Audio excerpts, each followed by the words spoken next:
So that is the Sharia. So therefore every Muslim has to try to implement the Sharia completely, as much as they are able in their life, both individually as individuals and collectively as nations. We have to implement the Sharia both individually and collectively, because Islam is a complete way of life. It is a deen. It is a deen. This word that they use, religion, you have to understand, the word that is used, religion, does not sufficiently describe Islam.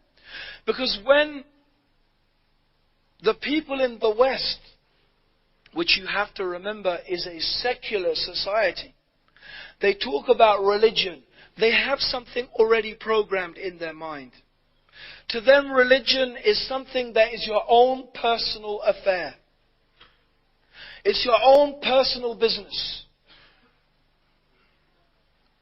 You go to the church, you go to the synagogue, you go to the gurdwara, you go to the temple, you go to the mosque. In their idea, that's it. Your religion is something in your own personal life. But as for government, as for rulership, as for the laws through which and by which we live, then that is not in their mind the realm of religion. That is not in their mind the realm of religion. This is not the case with Islam at all. Islam is comprehensive. It covers, the Sharia covers every single aspect of the human being's life.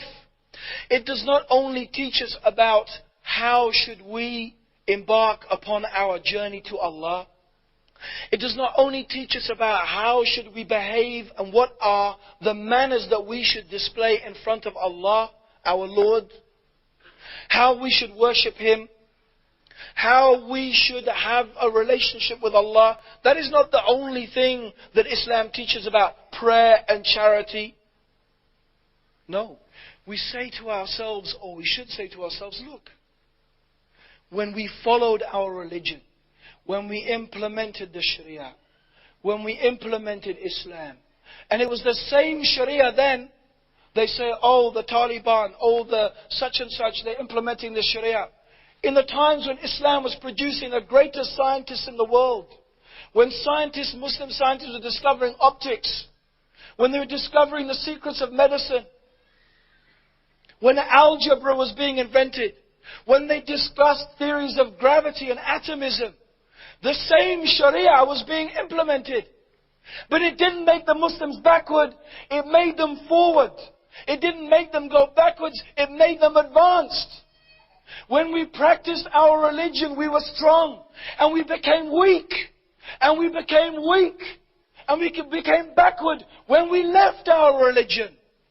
When we abandoned Islam, and we tried to imitate the West, then all that happened to us was humiliation, as we find ourselves today. Nations humiliated, because we have abandoned the law of Allah, the deen of Allah, the religion of Allah, both privately and collectively. They want us to change our religion.